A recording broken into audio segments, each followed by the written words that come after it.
আসসালামু আলাইকুম, আপনারা সবাই কেমন আছেন? আজকে আমি পুঁইশাকের মেচড়ি আলু দিয়ে ভাজি করব। এর জন্য পুঁইশাকের মেচড়ি ও আলুগুলো ভালোভাবে কেটে ধুয়ে পরিষ্কার করে নিয়েছি। এখন চুলায় একটি প্যান বসিয়ে দিয়েছি। দিয়ে দেব 1.5 কাপের মতো পানি, দিয়ে দেব 1 চামচ লবণ, 1 চামচ হলুদের গুঁড়া, পেঁয়াজ কুচি, রসুন কুচি ও মাঝখান থেকে ফালি করা কাঁচা মরিচ। সব কিছু উপকরণ দিয়ে দেওয়ার পর ভালোভাবে নাড়া করে অপেক্ষা করব বলক আসা পর্যন্ত। পানিতে ভালোভাবে বলক আসার পর এখন দিয়ে দেব কেটে রাখা আলু ও মেচড়িগুলো। যে পুঁইশাকের মেচড়ি, এটা আপনারা অনেকে অনেক নামেই চিনে থাকেন, কিন্তু আমাদের অঞ্চলে এটাকে পুঁইশাকের মেচড়ি বলে। যাই হোক, এবার ভালোভাবে নাড়াচাড়া করতে থাকবো এবং ঢাকনা দিয়ে ঢেকে দেব সিদ্ধ হয়ে আসা পর্যন্ত। কিছুক্ষণ পর ঢাকনা উঠিয়ে দেখি সম্পূর্ণ পানি শুকিয়ে গেছে ও আলু মেচড়িগুলো ভালোভাবে সিদ্ধ হয়ে গেছে। এখন ভালোভাবে নাড়াচাড়া করে চুলা থেকে নামিয়ে নেব।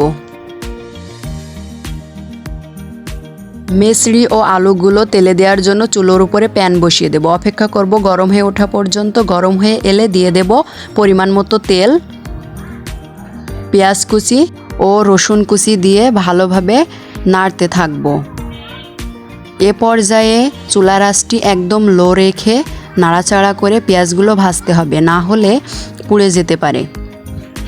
দিয়ে দেব ধনিয়া পাতা কুচি, আবারও ভালোভাবে নাড়াচাড়া করতে থাকবো। এ পর্যায়ে দিয়ে দেব 1 চামচ আস্ত জিরা। জিরাগুলা দিয়ে ভালোভাবে নাড়াচাড়া করতে থাকবো এবং অপেক্ষা করব পেঁয়াজ, রসুন, ধনিয়া পাতা কুচিগুলা হালকা ব্রাউন কালার হয়ে আসা পর্যন্ত।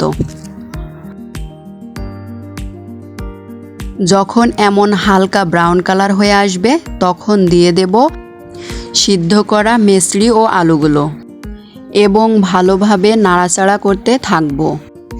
চাইলে আপনারা আলু না দিয়েও লাল লাল পাকা মেচড়িগুলো এভাবে ভাজি করতে পারেন। আমার মেচড়ির পরিমাণটা একটু কম ছিল, এজন্য আমি আলু দিয়েছি, আর আলু দিয়েও ভাজি করলে অনেক মজা লাগে। আর হ্যাঁ, আলু ও মেচড়িগুলা একটু লাল লাল হওয়া পর্যন্ত এভাবে নাড়াচাড়া করে ভাজতে থাকবো। এখন আমি লবণটা চেক করে দেখব আসলে লবণটা ঠিক আছে কি। এখানে আমার একটু লবণ কম হয়েছে, তাই আমি এখন অল্প পরিমাণ লবণ দিয়ে দেব। লবণ দেওয়ার পর আবারও ভালোভাবে নাড়াচাড়া করতে থাকবো। আর আপনারা যে যেখান থেকে আমার এই রেসিপিটি দেখছেন অবশ্যই কমেন্টের মাধ্যমে জানাবেন আপনাদের অঞ্চলে এই পুঁইশাকের মেচড়িকে কে কী নামে চেনেন। ব্যাস তৈরি হয়ে গেল আলু দিয়ে পুঁইশাকের মেচড়ি ভাজি।